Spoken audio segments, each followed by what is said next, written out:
Welcome to Monika tutorial classes. आज हम पढ़ेंगे +2 क्लास का अकाउंटेंसी का सेकंड चैप्टर। ये है हमारा अकाउंटिंग फॉर पार्टनरशिप फर्म। इसकी जो कुछ फंडामेंटल्स वगैरह हैं आज हम उन्हें डिस्कस करेंगे। लास्ट ईयर आप लोगों ने पढ़ा होगा कि सोल प्रोप्राइटरशिप क्या होता है, एकाकी स्वामित्व क्या होता है। अक्सर अगर हम देखें तो हमारे पास जो हमें मिलेंगे वो एकाकी स्वामित्व वाले लोग हैं। एकाकी स्वामित्व वाला व्यवसाय कौन सा होगा? जिसमें एक अकेला व्यक्ति व्यापार करता है, व्यवसाय करता है, उसे हम कहते हैं एकाकी स्वामित्व। अब क्योंकि एकाकी स्वामित्व की भी सीमाएं हैं, एक इंसान के पास आखिर कितना पैसा होगा, उसकी पूंजी सीमित होगी, पूंजी उसके पास कम होगी, तो नेचुरल सी बात है कि उसका जो व्यवसाय होगा वो भी उसे ही उसको एक बहुत लार्ज स्केल पे वो नहीं चला सकता, एक लिमिट होगी उस चीज़ की भी। और जितना भी उसमें प्रॉफिट या लॉस होगा वो भी सारा उसी को सहन करना पड़ेगा, सारे डिसीजंस उसे खुद लेने पड़ेंगे। तो हो सकता है कि उसमें कुछ योग्यता हो। अब एक इंसान को अगर हम ये कहें कि वो क्या बिल्कुल परफेक्ट है, तो ऐसा नहीं होता। उसमें कई बार कोई कमियां भी होती हैं, तो ऐसा ज़रूरी नहीं होता है। तो इसके लिए क्या हुआ कि अगर आप एकाकी व्यवसाय से बढ़ना चाहते हैं, आपको कुछ फ़ायदा है, तो वहाँ पे 2 या 2 से ज़्यादा लोग जो मिलकर काम करते हैं उसे हम कहते हैं साझेदारी फर्म। उसमें क्या होगा कि अब कहाँ एक व्यक्ति पैसा लगा रहा था, अब 2 या 2 से ज़्यादा लोग पैसा लगाएंगे, तो फ़ायदा हो गया। कहाँ एक व्यक्ति का पैसा और कहाँ 2 या 2 से ज़्यादा लोगों का पैसा, तो इसे और जो जोखिम था वो भी बट गया, लाभ हानि था वो भी बट गया। तो इसलिए हाँ, लेकिन इसका एक ये ज़रूर है कि अगर साझेदारी फर्म है आपकी, तो उसे आप एक अलग इकाई नहीं मानते हैं। लेकिन उससे पहले हम करेंगे कि साझेदारी की परिभाषा क्या होती है। ये देखिए, साझेदारी हमारे पास है, partnership is the relationship between persons who have agreed to share profit of a business carried on by all or any of them acting for all। अब यहाँ पे हमारी क्या चीज़ आ जाती है कि ये जो हमारी है डेफिनेशन कि जो पार्टनरशिप है वो उन लोगों का आपस में संबंध है जो किसी ऐसे व्यवसाय को चलाते हैं जिससे उन्हें प्रॉफिट हो, लेकिन वो एक किस्म से लीगल होना चाहिए वैसे तो। और वहाँ पे उनको लाभों को वो बांटने के लिए सहमत होते हैं। कोई भी व्यवसाय जो है वो या तो एक व्यक्ति चलाएगा या सारे साझेदार मिलके चलाएंगे या सारे साझेदारों की मर्जी से कोई एक साझेदार चलाएगा, तो उसे आप क्या कहते हैं? साझेदारी। लेकिन यहाँ पर अगर आप साझेदारी फर्म खोल रहे हैं तो आपको यहाँ पे इसके लिए इंडियन पार्टनरशिप एक्ट 1932 में इसको रजिस्टर्ड करवाना जरूरी है। अब बात करते हैं इसकी विशेषताओं की। विशेषताएं, जैसा मैं अक्सर आपको बताती हूँ कि विशेषताएं आपकी उसी में से निकल जाती हैं, डेफिनेशन में से। अगर आपको डेफिनेशन आती है तो आपकी विशेषताएं बड़े आराम से उसमें से निकल जाती हैं। सबसे पहली बात कि यहाँ पे उन व्यक्तियों का परस्पर संबंध है, तो 2 लोग हैं कम से कम। तो पहली हमारी विशेषता क्या हो गई? 2 या 2 से ज़्यादा लोग होने चाहिए, इसमें कम से कम 2 लोग जरूरी है। दूसरी क्या है? साझेदारों के बीच ठहराव होना चाहिए। अब यहाँ पे एक एग्रीमेंट होना बहुत ज़रूरी है, और वो एग्रीमेंट उनके आपसी समझौते से है कि हमने क्या करना है, हमारा किस तरीके से हम काम करेंगे, कहाँ पे हम काम करेंगे, ये सारा कुछ उनका डिसाइड हो जाता है। फिर होगा किस लिए, वहाँ पे कोई व्यवसाय भी है वो करेंगे और उनका उद्देश्य क्या होगा, उसको लाभ कमाना होना चाहिए। और लेकिन ये ध्यान में आपको रखना है कि जो व्यवसाय है वो कानूनी होना चाहिए, कानूनी रूप से वैध होना चाहिए। ये नहीं कि आप इलीगल करें। अब आप कहें कि हमने स्मगलिंग करनी है तो आप स्मगलिंग करने के लिए अपनी एक साझेदारी फर्म बना लें, ऐसा नहीं है, गलत है। आप अपना कोई भी जो लीगल बिजनेस है वो कर सकते हैं और उसके लिए आप अपनी फर्म बना सकते हैं, उसमें कोई प्रॉब्लम नहीं। फिर नेक्स्ट आ जाता है इसमें कि लाभों का बंटवारा करना, कि आप यहाँ पे जो भी है लगातार जो भी आपको लाभ होगा या हानि होगा वो आपको बांटना पड़ेगा। उसके लिए आपका रेशो जो है वो डिसाइड हो जाता है। अगर आपने अपना रेशो डिसाइड नहीं किया तो वो आपका इक्वल माना जाता है। नेक्स्ट आ जाता है स्वामी और एजेंट का संबंध। अब हर एक साझेदार जो होता है वो फर्म का एजेंट होता है और स्वामी भी है। एजेंट क्यों है? क्योंकि वो अन्य जो दूसरे साझेदार हैं उनके बदले में उनको काम करता है ना। और स्वामी किस लिए है? क्योंकि वो भी दूसरे लोगों के काम से बाध्य हो रहा है, उसकी उस पर ऑनरशिप है। और लास्ट कि जो इसमें जो इसका संचालन है वो या तो सारे लोग करेंगे या सबकी तरफ से कोई 1-2 जैसा भी होगा वो लोग इसके लिए साझे कर सकते हैं। तो ये तो थी हमारी साझेदारी की विशेषताएं। अब बात करते हैं कि साझेदारों के अधिकार क्या होते हैं। साझेदारी के अधिकार, इसमें एक तो हम इन्हीं में से अधिकार निकल जाएंगे कि जितना आपने लाभ हानि निश्चित किया उसमें आपको उतना लाभ या हानि मिलेगा। कोई भी पर्सन व्यवसाय चला सकता है, कोई भी पर्सन मीन्स यहाँ पे साझेदार से है, और हर एक साझेदार को अधिकार है कि जो भी उससे संबंधित मामले हैं उससे उसकी सहमति भी ली जाए। कभी भी वो उसकी बुक्स को भी देख सकता है। कोई नया साझेदार है तो उसके प्रवेश पे वो रोक लगा सकता है, क्योंकि वो भी साझेदार है तो उनकी मर्जी तो चलेगी। अगर उन्होंने कोई लोन दिया है फर्म को तो उस पर जो भी रेट डिसाइड होगा उसके तरीके से देंगे, और रेट यहाँ पे आप आगे पीछे नहीं कर सकते। इसके लिए 6% पर एनम की रेट से फिक्स है, तो आपको वही देना होगा। और अगर आप साझेदारी छोड़ना चाहते हैं तो आपको इसके लिए प्रॉपर नोटिस भी देना होगा, तब आप साझेदारी को छोड़ सकते हैं, आप उसमें से जा सकते हैं।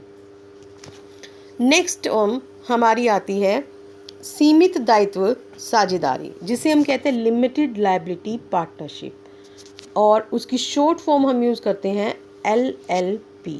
जैसा मैंने अभी आपको ऊपर बताया कि जो पार्टनरशिप है वैसी जो साझेदारी चली आती है वो इंडियन पार्टनरशिप एक्ट 1932 में आती है, और इसके लिए एक अलग से एक्ट बनाया गया है।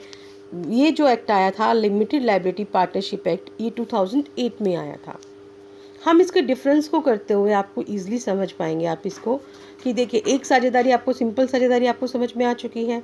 तो पहला क्या चीज़ थी वो, कि वो भारतीय साझेदारी अधिनियम 1932 के अंतर्गत आप उसको रजिस्ट्रेशन करवाते हैं, जबकि इसके लिए आपको यहाँ पे LLP एक्ट 2008 के अंतर्गत आपको इसमें करवाना पड़ता है। साझेदारी में आप रजिस्ट्रेशन करवाएं या ना करवाएं आपकी अपनी मर्जी होती है, लेकिन यहाँ पे अगर आपने अपनी LLP खोली है तो उसके लिए रजिस्ट्रेशन आपका अनिवार्य है, कंपल्सरी है। आम साझेदारी जो होती है वो एक एग्रीमेंट से होती है, लेकिन यहाँ पे जो LLP है वो बाय फोर्स ऑफ लॉ होती है, क्योंकि आपका रजिस्ट्रेशन हुआ है तो वहाँ पे कानूनी है, उसका कानून से होता है। यहाँ पे जो सिंपल साझेदारी होती है उसमें कोई भी कॉरपोरेट कंपनी ऑर्गेनाइजेशन जो है, मीन्स कोई भी कंपनी, वो उसका साझेदार नहीं बन सकती, क्योंकि उसकी अलग आइडेंटिटी नहीं होती है। और यहाँ पे जो LLP है उसमें कोई भी कंपनी जो है वो उसकी साझेदार बन सकती है। सिंपल जो साझेदारी होती है उसकी अपनी सेपरेट लीगल एंटिटी नहीं होती, उसका अपना, उसके साझेदारों से वो जुड़ी हुई है। कल को उसको जो प्रॉफिट या लॉस होगा, साझेदारों को भी वो प्रॉफिट या लॉस उसको शेयर करना पड़ेगा, जिम्मेवारी होगी कि वो पैसा दें। लेकिन जब एक सेपरेट लीगल एंटिटी बन जाती है तो उसके बाद चाहे मेंबर्स आएँ चाहे मेंबर्स जाएं, उसका कंपनी भी कोई फ़र्क नहीं पड़ता। तो लाइक दिस LLP भी ऐसे ही है, वो उसका भी सेपरेट लीगल एंटिटी आपकी होती है। इसका जो जीवन है वो स्थायी नहीं होता, क्योंकि कभी भी आप सबके कहने से बंद कर सकते हैं, लेकिन जहाँ सेपरेट लीगल एंटिटी बन जाती है वहाँ पे उसका जीवन भी स्थायी हो जाता है, आने जाने का किसी का कोई प्रभाव नहीं पड़ता। साझेदारी में कम से कम 2 और अधिकतम 50 लोगों की जरूरत होती है, जबकि यहाँ पे मिनिमम 2 होने चाहिए, लेकिन मैक्सिमम कोई लिमिट नहीं है।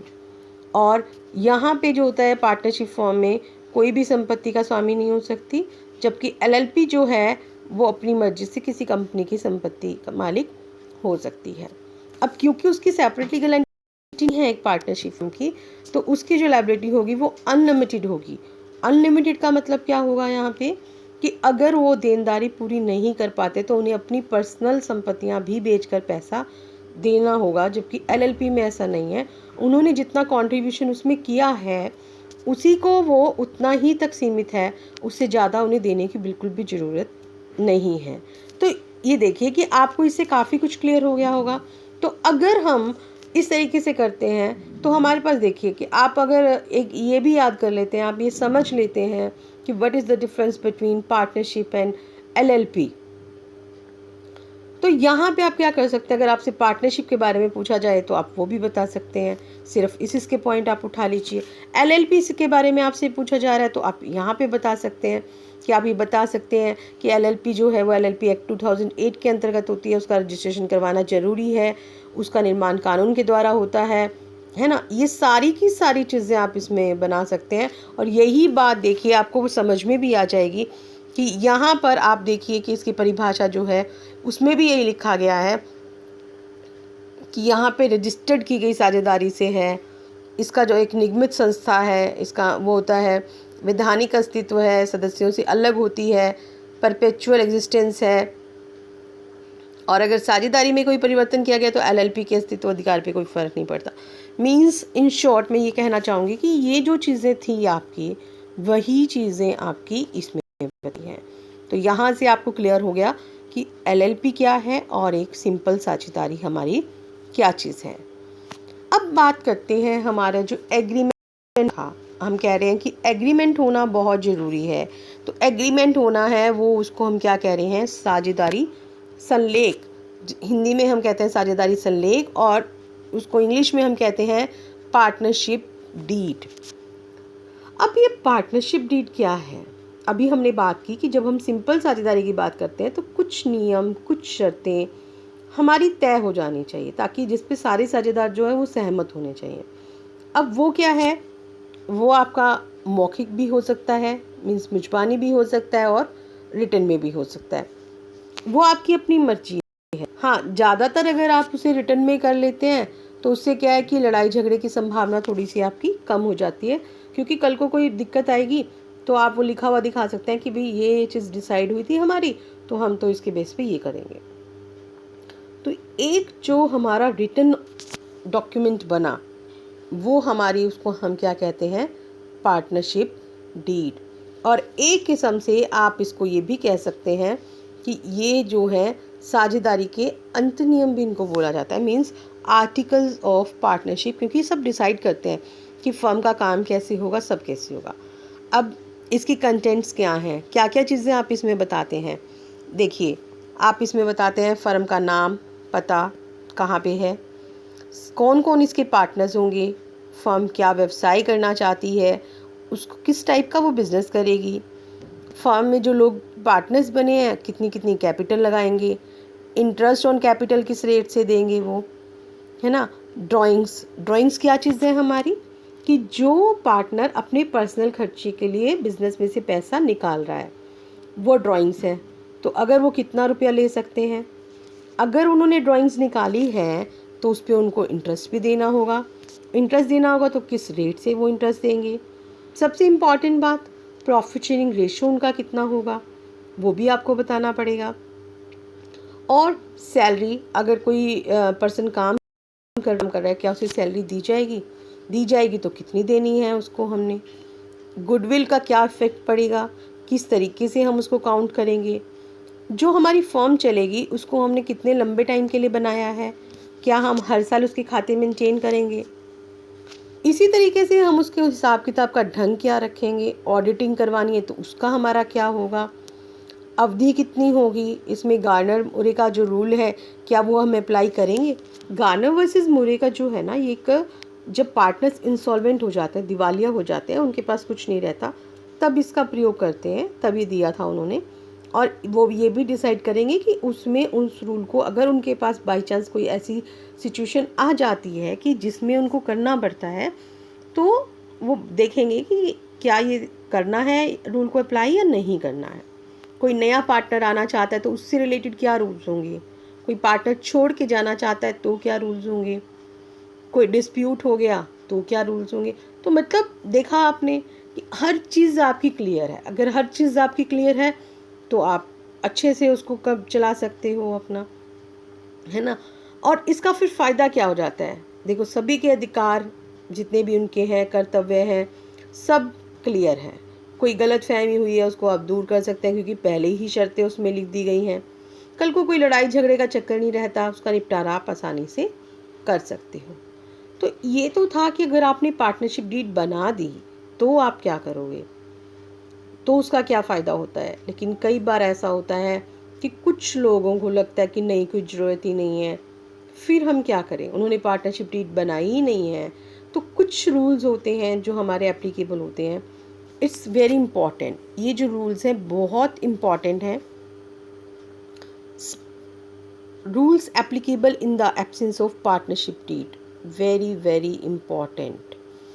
क्या है ये चीज़? अगर आपने साझेदारी संलेख नहीं बनाया, पार्टनरशिप डीड नहीं बनाई और मौखिकता भी नहीं किया है, तो आप क्या करोगे? आपको कुछ रूल्स फॉलो करने होंगे। क्या है वो रूल्स?